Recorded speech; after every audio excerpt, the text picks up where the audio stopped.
আপনারা কি জানেন বিশাল হাফি রহমাতুল্লাহ আলাইহি তিনি মদ্যপায়ী মানুষ ছিলেন।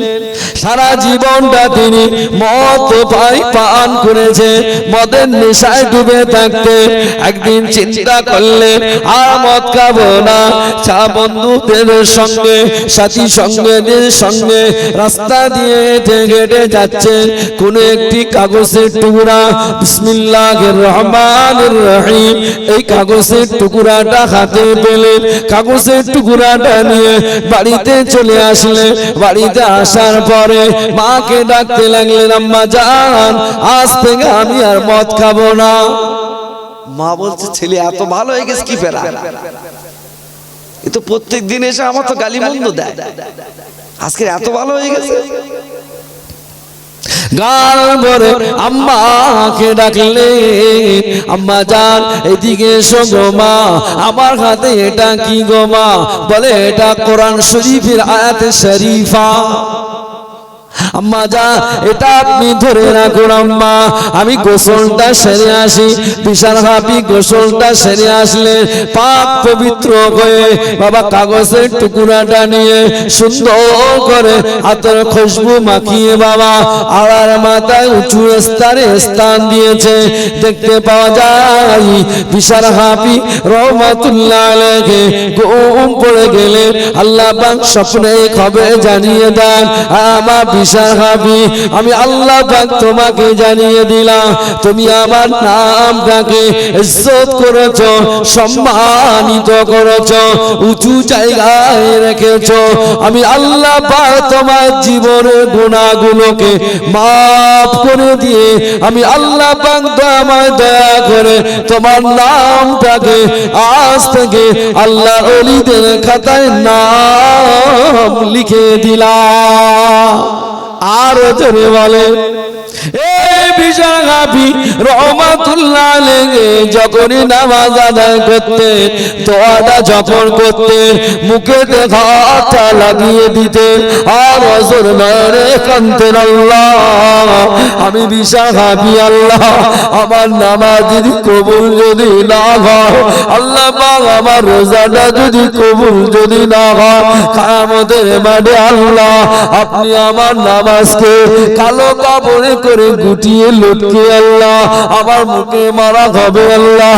এই জন্য আমি লজ্জিত শর্মিন্দা আল্লাহ। আল্লাহ পাক আমি বিশাল হাফি আল্লাহ ওই দিন যেন আমাকে আল্লাহ আমাকে যেন মুখে মেরো না।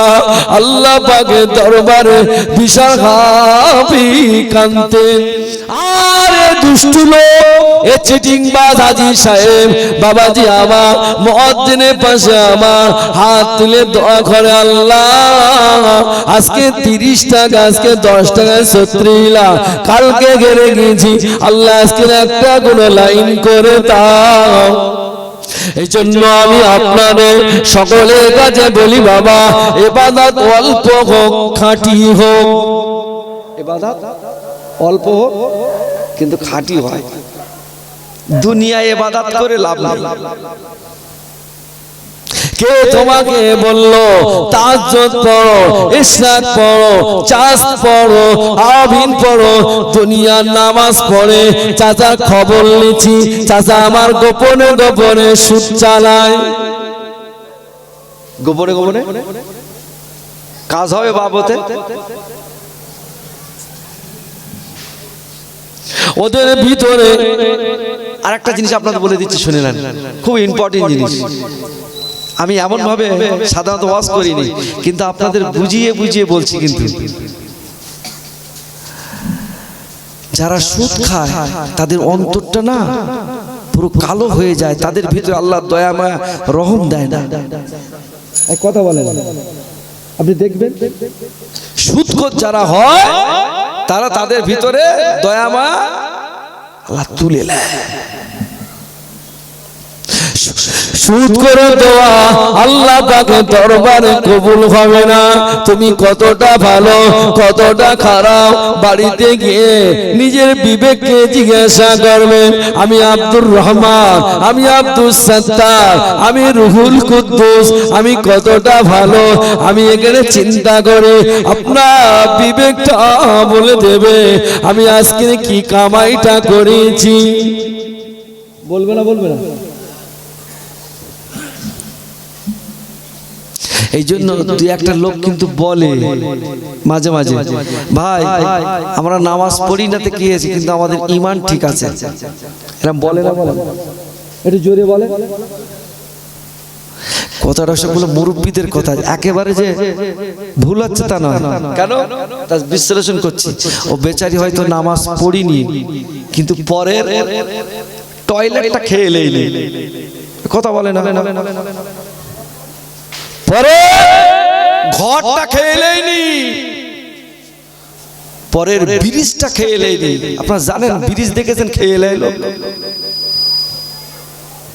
মিলাদ কোথায় করতেছে আমি কিছু বুঝতে পারি। আচ্ছা লোক ঘর খেয়ে এলে দেখেছেন? আচ্ছা ঘর নাই খাওয়া যায়, ব্রিজ নাই খাওয়া যায়, লোক টয়লেট খেয়ে এলে কল পর্যন্ত খেয়ে এলেছে।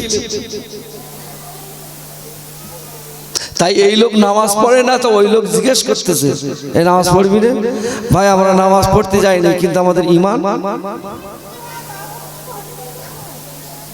এর এই যে কথাটা একবার খারাপ না, প্রমাণ দেখেন। এই আওয়াজ করলি আর জীবনে আনবে সব ভিটে, পেলে নামাজ করে যাবে হুজুর, পেলে নামাজ করবে, পেলে পেলে পাকাল মাছের মতো।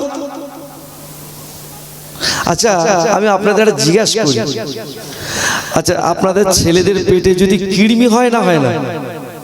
হয়তো। আচ্ছা কোন ডাক্তারের কাছে যদি আমি লে যাই যে ডাক্তারবাবু আমার ছেলের পেটে কৃমি হয়েছে, তোর কি খাওয়াবো, একটু ওষুধ দাও। ডাক্তার যদি বলে তুমি এখন ভেলেগুলো খাও, ভেলেগুলো কি খাও? আচ্ছা ও কৃমি বাড়বে না কমবে? আর ও কি ডাক্তারের জাত বলে মনে হয়? কথা বলে না। তাহলে ওর পেটে যে কৃমি হয়েছে, এই কৃমির ওষুধ কি দিতে হবে? তিতো। কি দিতে হবে বাবা? তিতো। আচ্ছা আপনারা আমাকে বলুন তো দেখি, বাচ্চারা সাধারণত কি তিতো খেতে চায়? হ্যাঁ, ওর মা কায়দা করে এখানে ধরবে, ওর ওর বাপ ভালো করে ধরবে, ওই যে ডালায় করে ওষুধ ঢেলে দেবে, ঢেলে দিয়ে কায়দা করে শুধু ছেলে কিন্তু বলছে, আর বলতে খাও না, আমি খাও না। ওর মা বলতে কোনো কথা হবে না, তোর খেতে হবে। হাফ বাইরে, হাফের অর্ধেক বাইরে, ওর মা বলতেছে, ওর বাপ জিজ্ঞেস করতে ওষুধ কি গেছে না ঢালবো? তা বলছে না, উতি যা গেছে উতি কাজ।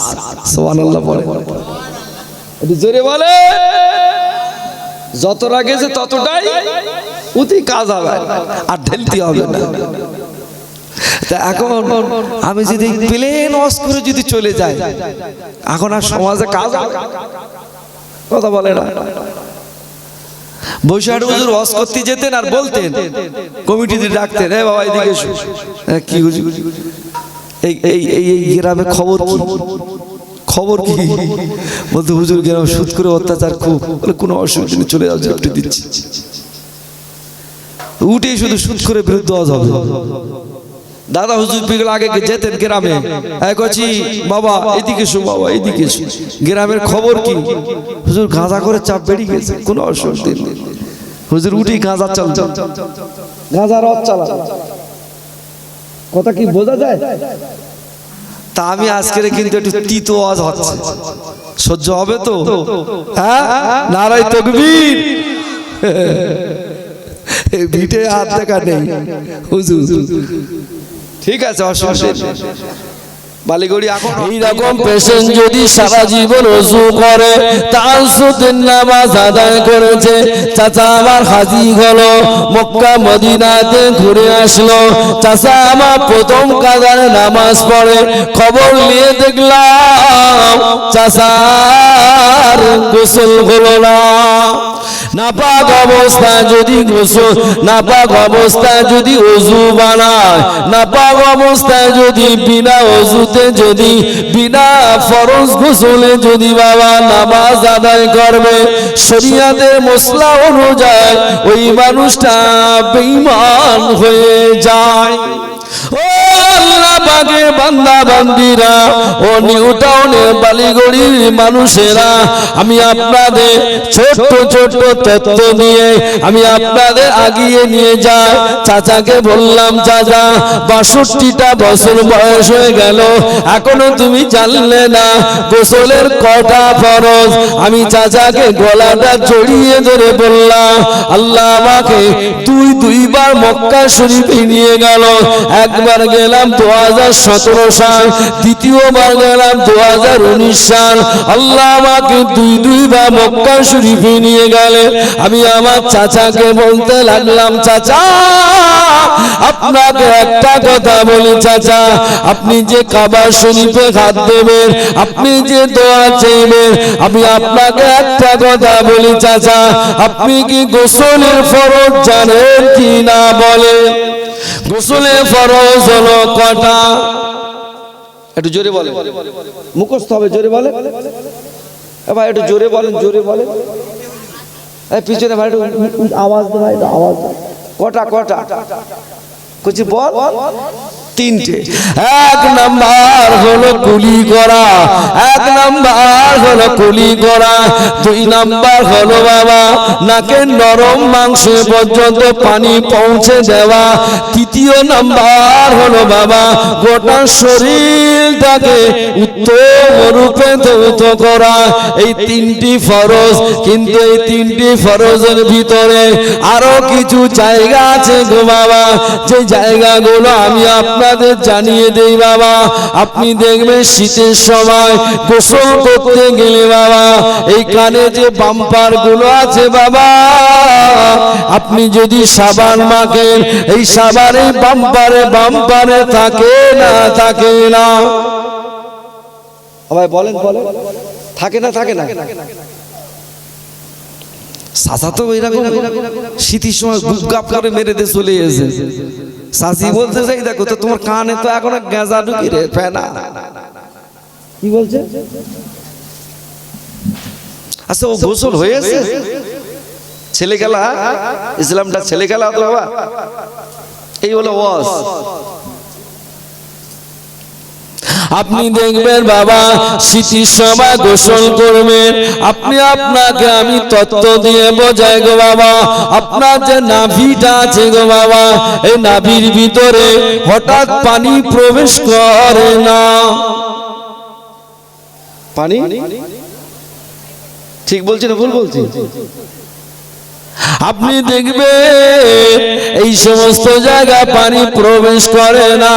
তাহলে আপনাকে গোসল যখন করবেন, আপনার সাদা আঙ্গুলিটা নিয়ে পানিটা নিয়ে ভালো করে কানের ভিতরে বুলিয়ে নেবেন গো বাবা। আপনি পানিটা নিয়ে আপনার বাম হাতে এই ছোট্ট আঙুলটা দিয়ে বাবা সুন্দর করে নাভির ভিতরে প্রবেশ করে সুন্দর করে ধুয়ে নেবেন। এটাই আপনার ফরজ গোসল আদায় হলো। কি হলো আপনার ফরজ গোসল? তাহলে ফরজ গোসলে কটা ফরজ বললাম? জোরে বলে 3টে। আল্লাহ পাকের বান্দা বান্দিরা, আমি আপনাদের তথ্য দিয়ে সুন্দর করে বোঝাই। এবার আপনি আসুন, আপনাকে ওযু বানাতে হবে বাবা। ওযুর কটা ফরজ বাবা? 4টে। 1 নাম্বার হলো দুই মুখমণ্ডলটা ধৌত করা, সুন্দর করে ধৌত করা। 2য় নাম্বার হলো 2 হাতের কনুই পর্যন্ত ধৌত করা। 3 নাম্বার হলো মাথা মুসাফা করা। 4 নাম্বার হলো 2 পায়ের গোড়ালি পর্যন্ত ধৌত করা। এগুলো হয়ে যাওয়ার পরে তারপরে আপনি নামাজ পড়লে ওই নামাজের ভিতরে আল্লাহ পাকের খুশু পাওয়া যায়। মালা কোনো 62 বছর বয়স, এখনো পর্যন্ত ফরজ গোসল জানে না। ওরে করেছে মসজিদের সেক্রেটারি। এই কথা বলে না, ওরে করেছে মিলাদের সেক্রেটারি। এখনো পর্যন্ত ওর ছেলেটা মদ খাওয়া ছাড়তে পারলো না, ওর বাপ হয়েছে মসজিদের সভাপতি। তাহলে আমাদের এই সবগুলো জিনিসগুলো সব টপকে এসে আমাদেরকে ভালো হয়ে নামাজটা আদায় করতে হবে। কেমন ভাবে নামাজ আদায় করেছিলেন সাহাবায়ে কেরামেরা, যেভাবে নামাজ আদায় করেছিলেন ওইভাবে নামাজ আদায় করতে হবে। সল্লু কামা রামাইতুমুনি উসাল্লি। সাহাবায়ে কেরাম আজমাইন আলাইহিমুস সালাম, বিশ্ব নবী যেভাবে নামাজ আদায় করেছেন ওই নামাজ আমাদের আদায় করতে হবে। আচ্ছা, আমরা দুনিয়ায় এসেছি কি, আমরা দুনিয়ায় এসেছি কি ছাগল চড়ানোর জন্য? আমার কথা ভাই রাগ করবেন না, আমি আপনার তথ্য দিচ্ছি। ওয়াইস কারুনি নাম শুনেছেন? হ্যাঁ, সারা জীবনটা নবীর প্রেমে পাগল, নবীর জন্য দাঁতটা সব ভেঙে দিয়েছে। তা আল্লাহ নবীর ওসিয়াত ছিল যে আমার মাথা পাকড়ি গায়ের জুব্বাটা ওয়াইসকে দিও। সাহাবায়ে কেরাম যাওয়ার পরে দেখছেন হযরত ওয়াইস কারুনি নামাজে মশগুল, উনি মেষ চড়াতেন। এখন মেষ চড়াচ্ছে, এখন সাহাবায়ে কেরাম সব মোষগুলো দাঁড়িয়ে আছেন। তা সাহাবায়ে কেরাম হযরত আবু বকর আলী হুজুর জিজ্ঞেস করছে, মানে ভাই আপনি এখানে দাঁড়িয়ে আছেন, এই ছাগলগুলো তো যদি বাঘের জায়গায় নিয়ে চলে যায়। খুব ভালো করে বুঝুন, কথাটা খুব গভীরতা। এই ছাগল যে আপনি চড়াচ্ছেন না, আপনি নামাজ পড়ছেন, আর আপনার ছাগলগুলো পরের ছাগল যদি কোনো বাঘে লেগড়ে বাঘেটাকে যদি নিয়ে চলে যায় তা আপনি কি কৈফিয়ত দেবেন? হযরত ওয়াইস কারুনি জবাব দিয়েছিলেন, একটা মারাত্মক জবাব। বলছে আমি এখানে ছাগল চড়াতে আসিনি, সুবহানাল্লাহ বল। আমি এইছি আমার মালিকের ডিউটি করতে। মালিকের দায়িত্ব হলো আমার ডিউটিটা বজায় রাখা, সুবহানাল্লাহ বলে। আর আমাদের দোকানে খরিদ্দার আসলে সাজ আজান হয়ে গেছে, চলো না বাবা একটু যাচ্ছি একটু যাচ্ছি, এই তুই বলো তোমার কি মাল, তুই বলো, বলে না বলে। খোদা বলছে একটা রাতে সারা বছরে একটা মানুষ কি খাবে না খাবে, লাইলাতুল বারাত শবে বরাতের রাতে বাজেট হয় যে এই মানুষটা রোগ হবে কি হবে, আমি একটা বছরে বাজেট করে দিলাম। বিধানসভায় বাজেট হয় যে নিউ টাউনের জন্য কত টাকা বরাদ্দ হবে, দক্ষিণের জন্য কত টাকা বরাদ্দ হবে, উত্তরের জন্য কত টাকা বরাদ্দ হবে, এই বাজেট হয় না হয় না। তা আল্লাহ পাক এরকম একটা দিন বাজেট ঘোষণা করেন, সেটা হলো লাইলাতুল বারাত। ওই রাতে আল্লাহ পাক বাজেট ঘোষণা করেন। আল্লাহ পাক ঠিক ওই রকম তার বান্দাদেরকে আল্লাহ বাজেট ঘোষণা করে যে এই বান্দাটা খাবে, পড়বে, অসুখ হবে, শরীর খারাপ করবে, কি হবে, এর মেয়ে হবে কি ছেলে হবে, এর ধনী হবে কি গরিব হবে, এ হসপিটাল শোবে কি ব্যাঙ্গালোরে যাবে, কি কোটিপতি হবে কি জেলে যাবে, সব কদিন হয়, ওই দিনই হবে। আমি আপনাদেরকে সুন্দর করে তত্ত্ব দিতে দিতে আমি আপনাদেরকে এতদূর পর্যন্ত নিয়ে এসেছি। তবে একটা কথা বলি, নামাজ তো সবাই পড়েছেন, খাজা গরিবে নামাজও নামাজ পড়েছেন। আপনাকে একটা কথা বলি, এই পৃথিবীর জমিনে নামাজ বাদ দিয়ে কি আল্লাহর ওলি হতে পেরেছে কি না বলেন? পেরেছে? খাজা আজমিনীর কথা বলো, বড় পীরের কথা বলো, উসমান হারুনির কথা বলো, খাজা মুঈনুদ্দিন সহ উসমান হারুনি হুজুর সহ বড় পীর শাহ রহমাতুল্লাহ আলাইহি সহ আল্লামা শরফুদ্দিন শাহ বয়ালি সহ আল্লাহর ওলি কুতুবউদ্দিন শাহ কাকি রহমাতুল্লাহ আলাইহি কথা বলো, সুফি ফাতেহ আলী হুজুরের কথা বলো, মুসাদ্দিদুজ জামান আমার দাদা পীরের কথা বলুন, বসিরাটের বড় মাওলানার কথা বলুন। নামাজ বাদ দিয়ে কে আল্লাহর ওলি হতে পেরেছি কিনা বলেন? নামাজ বাদ দিয়ে কে ওলি হয়েছে? একটা কেউ হয়নি। তাহলে আমরা যে নামাজ বাদ দিচ্ছি, নামাজ বাদ দিয়ে আর বড় সুফি সেজে বেড়াচ্ছি, তার মানে কথা বলে না, পাকা বদমায়েশ। নামাজ হচ্ছে চাচা কোনো খবর নেই, চাচার প্রতি নামাজ পড়বে না, তোরা পড়ে গিয়ে আমি যাচ্ছি। কথা বলতে তোরে কষবো, কিন্তু এটা তুই মাথা রেখে দিস। বিশাল খুঁজে দেবো। এক ওয়াক্ত নামাজ মিস করলি তুই জানিস তো কত হাজার বছর জাহান্নামে ঢুকতে হবে। ওসব বুঝে লবান পরে, তা কোনো অসুবিধা নেই, তো নামাজ পড়ার দরকার। কিন্তু এটাও তুই মনে রেখে দিস, আমি আল্লাহ তোদেরকে যখন তৈরি করো বলেছিলাম, এই জন্য আমার ফেরেশতারা বলেছিল আল্লাহ ওদের তৈরি করতে হবে না, ওরা মারামারি করবে, কাটাকাটি করবে, হানাহানি করবে, আল্লাহ ওদের তৈরি করতে হবে না। আমি আল্লাহ বলে জবাব দিয়েছিলাম, ইন্না আ'লামু মা লা তা'লামু, এ আমার ফেরেশতারা আমি আল্লাহ যা জানি তোরা তা। ও আমার নামাজ পড়ে না, কোনো অসুবিধা নেই, আমি আল্লাহর খোরাক কেড়ে নেবো না। ও নামাজ পড়ে না, কোনো অসুবিধা নেই, ওর ছেলে দোয়ার দরকার, আমি আল্লাহর ছেলে দেবো। কিন্তু মনে রাখিস বান্দা, আমি আল্লাহ পাক এতটা দয়ালু, তোরা যদি আমার শরীয়তের গণ্ডি থেকে যদি বার হয়ে যাস, আমি আল্লাহ পাক কথা দিলাম একদিন না একদিন অপেক্ষায় থাকি। আমার বান্দা যখন আমার বাড়িতে আসে, আমি আল্লাহ বড় খুশি হয়ে যাই। জোরে বলে। আপনাকে একটা উদাহরণ দিই। একটা ছেলের 18 বছর থেকে 19 বছর বাচ্চা কাচ্চা হয় না। ক বছর বলেন? 20 বছর কোনো বাচ্চা কাচ্চা হয় না। এখন 20 বছর পরে গিয়ে যদি একটা বাচ্চা হয়, সেই বাচ্চার বয়স হলো 7 বছর। ক বছর? 7 বছর। এখন এই 7 বছর পরে যাবে আজমির শরীফে। কোথায়? আজমির শরীফে। হাওড়া স্টেশনে গিয়েছে, আর ওখানে খুব ব্যস্ততম স্টেশন। এখন সে হাত ফসকে ছেলেটা হারিয়ে গেছে। আচ্ছা, ওর বাপ কাঁদবে না কাঁদবে? একটু জোরে বলে। পাগল হয়ে যাবে। ওই ছেলেটাকে 3 দিন 4 দিন একভাবে খুঁজেছে, হলো না।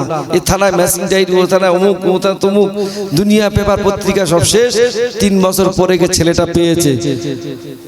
ও ছেলেটা পেয়ে ওর বাপ মা সেদিনও কাঁদছে, সেদিনও কাঁদছে।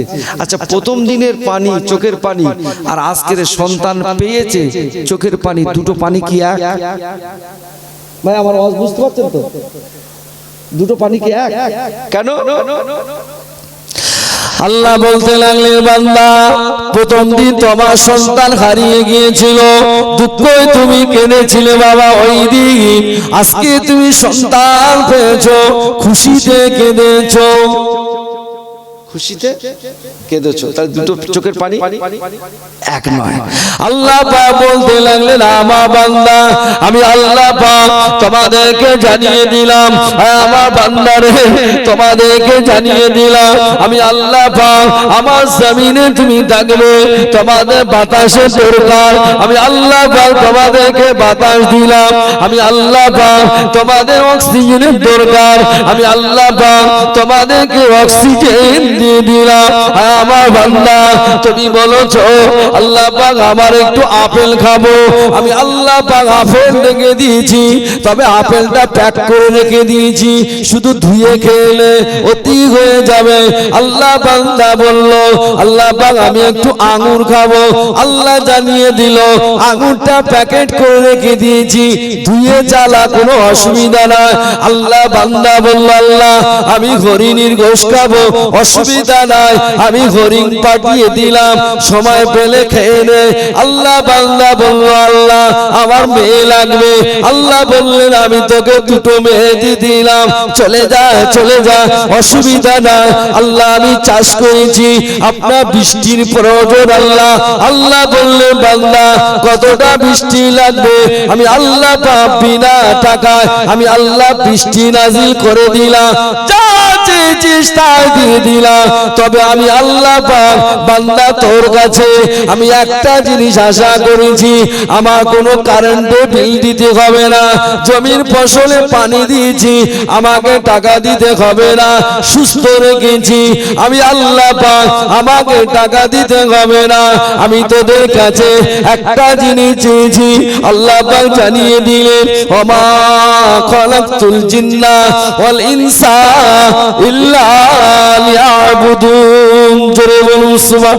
আমি আল্লাহ পাক তোদেরকে সৃষ্টি করেছি, বান্দা আমি আল্লাহ পাক তোদেরকে সৃষ্টি করেছি কেবলমাত্র আমার ইবাদতের উদ্দেশ্য। ইবাদত শুধু নামাজ রোজা হজ যাকাত এটা নয়। তুই চলে যা, কোথায় যাব আল্লাহ? তুই যে চাষ করেছিস ওখানে চলে যা, ওখানে গিয়ে চাষ করে নে। চাষ করার পরে আসরে আযান যখন দিয়ে দিল, তুই গামছাটা বিছিয়ে ওখানে নামাজ আদায় করে নে। আমি আল্লাহ পাক আসমান থেকে তোর নামাজ কবুল করে নেব। আর জোরে বলুন সুবহান। বান্দারে আল্লাহ আমি আল্লাহ তোকে অর্থ দিয়েছি, তোর বাড়িতে দুঃখীরা আসে, গরিব অসহায়রা আসে, তুই তাদেরকে 10টা টাকা দে, আমি আল্লাহ তাতেই খুশি। আমি আল্লাহ পাক তোদেরকে যখন ভালোবেসে এত কিছু দিয়েছি কেবলমাত্র শুধুমাত্র একমাত্র আমার ইবাদতের উদ্দেশ্যে। বান্দা তুই যখন আমাকে ভুলে যাব, তুই যখন আমার গণ্ডি থেকে পার হয়ে চলে যাস, আমি আল্লাহ পাক আমার কুদরতি মনে বড় কষ্ট হয়। কখন আমার বান্দা আমার বাড়িতে আসবে, কখন আমার বান্দা আমার বাড়িতে আসবে। সন্তান যেমন হারিয়ে গিয়েছে, বাপ মা ব্যাকুল হয়ে গিয়েছে, কোথায় গেলে আমার সন্তানকে পাবো, কোথায় গেলে আমার সন্তানকে পাওয়া যাবে? এ থানা ও থানা, এ বন্ধুর বাড়ি ও বন্ধুর বাড়ি, এ গ্রামে ও গির্জায়, ও মন্দিরে ও মসজিদে, ও মাদ্রাসায় ও মাজারে, বিভিন্ন জায়গায় সংবাদ দিয়েছি।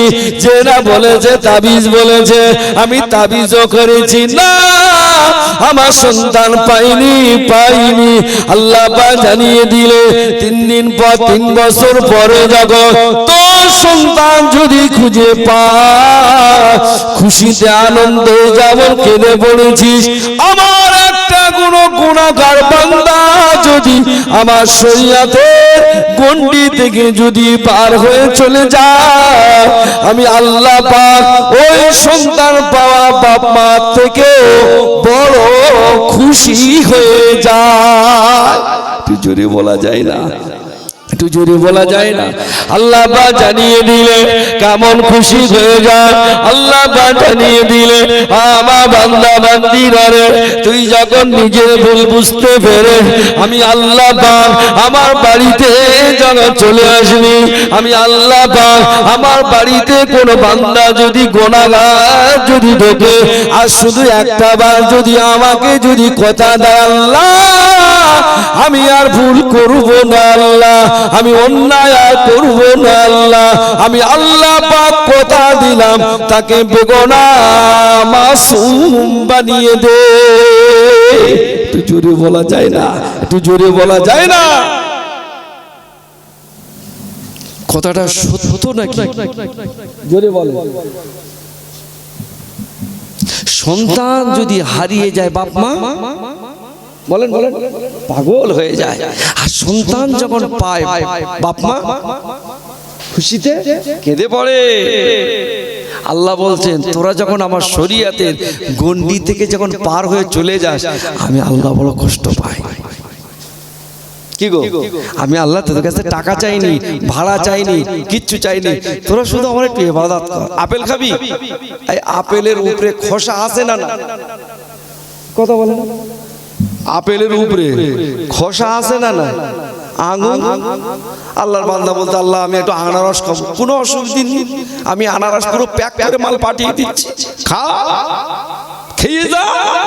আনারসের গায়ে প্যাক আছে না নেই? খোসা আছে না নেই? কি আল্লাহ! আল্লাহ বান্দা বলছে, আল্লাহ আমি একটু খাসির গোশত খাবো, কোনো অসুবিধা নেই, তুই খাসি খা, আমি আল্লাহ পাঠিয়েছি। না আল্লাহ আমি গরু গোশত খাবো। কতদিন খাবি? খা না, কিয়ামত পর্যন্ত খা, তুই আমার নিয়ামত ভোগ করে পারবি না, শেষ করতে পারবি না, খেয়ে যা। তবে বান্দা একটা কথা বলি, একটা কথা বলি, একটা কথা বলি, শুধু আমার ইবাদতটা করিস। সুবহানাল্লাহ বলে। আহা, আমি একটা কথা বলছি, আমি তোর কাছে কিচ্ছু চাই না, তোদের কাছে আমি কিচ্ছু চাই না, আমার ইবাদতটা করিস। কি ইবাদত? খবরদার তোর বাপ মাকে ভালোবাসিস। সুবহানাল্লাহ পড়ে। কেমন? যেমন আল্লাহ রাসূল বললেন, খবরদার তোমরা তোমাদের পিতা মাতার সঙ্গে যেন বিয়াদবি কথা বলে না, করতে যেও না। তবে বাপও ছিল, দাদা হুজুর পীর কেওলা কারুর না কারুর বাপ ছিল। কি গো, ছোট হুজুর পীর কেওলা বাপ, দাদা হুজুর পীর কেওলা। বসিরহাটের বড় মাওলানার ছেলে ছিলেন আব্দুল ওয়াহিদ, আব্দুল মাজেদ, তাদেরও বাপ ছিল। তাদের মতন বাপও আবার হওয়ার দরকার আছে না? কিন্তু কথা হলো তিনি কি করছেন না করছেন, প্রশ্ন এটা আপনার নয়। শরীয়তের মসলা হলো এটাই, কোন বাপ যদি বলে আমার ভিটের থেকে চলে যা, মাথা নিচু করে আপনাকে কথা বলে না, চলে যেতে হবে। কেন?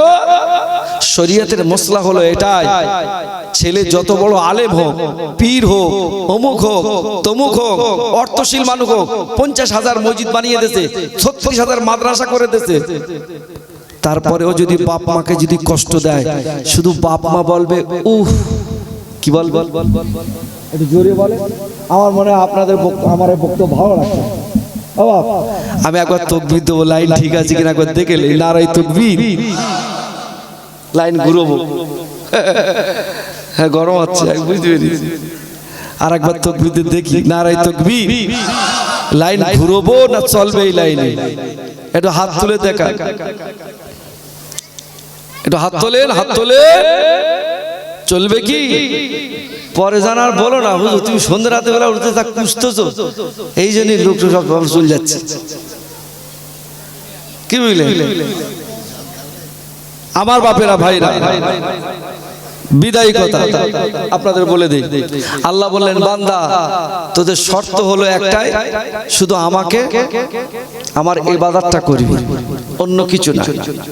আর ইবাদত যদি না যদি করেছিস, ও মনে করতে আমি নামাজ রোজা করতেছি, হজ করতেছি, যাকাত দিচ্ছি, ফিতরা দিচ্ছি, বিশাল ব্যাপার। চাচার খবর নিচ্ছি, মাল গোপনে গোপনে 10 টাকায় 36 লাখ, বোঝেন? 10 টাকায় 36 লাখ, বোঝেন কিছু? আমার টার্গেট ছিল গত 1 মাস আগে আমার শিক্ষক আমিন হুজুর আমাকে দাওয়াত করেছিলেন ওনার মাদ্রাসা এই মসজিদে। আপনারা দেখেছেন কেউ আমাকে? দেখেছেন? আমার শিক্ষক দাওয়াত করেছিল গত 1 মাস আগে, আমি করে গিয়েছিলাম। কি বুঝলেন? আর আমার নিয়ত ছিল যদি আর একটা বার যদি বালিগড়ি যদি যায়, সেদিনকে আমি টাইম পাইনি, ওখানে 2 ঘন্টা বলিছে অবশ্য, টাইম পাইনি। সে লাইনে আনতে গিয়ে আমার সে জাল ফেলতে গিয়ে সব শেষ হয়ে গেছে। তা আজকে কিন্তু পুরো ফুল টার্গেট নিয়ে বাড়ির থেকে বেরিয়ে গেছি, যা সে খুঁজে দেবো, তাতে যদি 3টে লোক থাকে তাতেই চল,